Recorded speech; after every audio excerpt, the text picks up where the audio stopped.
చాలా బాధల్లో ఉండి రేపు చనిపోదామని నాకు వచ్చిన వాళ్ళు కూడా నా దగ్గరికి వచ్చాక 9 నిమిషాల్లోనే మాకు బతుకు మీద భరించగలిగిందండి. అంతకుముందు 100 రూపాయల గురించి మాట్లాడిన వాళ్ళు నేను 100 కోట్లు కూడా సంపాదిస్తానని ధైర్యం వచ్చేస్తుందని చెప్తారు.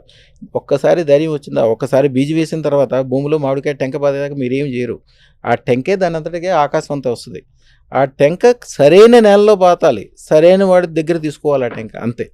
అదృష్టరత్నం అనేది, అదృష్టరత్నాన్ని వేదశాస్త్రాలు ఏం చెప్తారంటే వజ్రాలు కాసే చెట్టు అంటది. ఆ చెట్టు బంగారు చెట్టు, బంగారు చెట్టుకి వజ్రాలు కాస్తాయంట. ఆ చెట్టు యొక్క విత్తనమే అదృష్టరత్నం. మీరు ఏదైతే అదృష్టరత్నం పెట్టుకుంటున్నారో మీ మెడలో వేసుకోవడానికో చేతికి పెట్టుకోవడానికి కాదు, అది ఒక విత్తనం. అది ఆ విత్తనంలోంచి బంగారు చెట్లు పుడతాయి, దాంట్లోంచి వజ్రాల కాయలు కాస్తాయి. ఇక ఊహించుకోండి, ఇక అమ్మవారు ఆవిడ శక్తి, ఏనుగులు, నీళ్లు, కమలాలు, ఎక్కడ చూసినా బంగారాలు, బంగారు కొండలు, ఆనందము, ఆహ్లాదము, వాయిద్యాలు ఎలా ఉంటుంది. అదృష్టరత్నం పెట్టుకున్న వాళ్ళు తెల్లారి నుంచి మేము తెల్లారిజామున లేసి మేము డ్యాన్స్ వేసామని చాలామంది చెప్తుంటారు. అంతకుముందు వరకు గొడవలతో, ఇబ్బందులతో, టెన్షన్లతో ఉందామా పోదాం అనుకున్న వాళ్ళు కూడా ఎంతగా మారిపోతారంటే అంతే కారణం.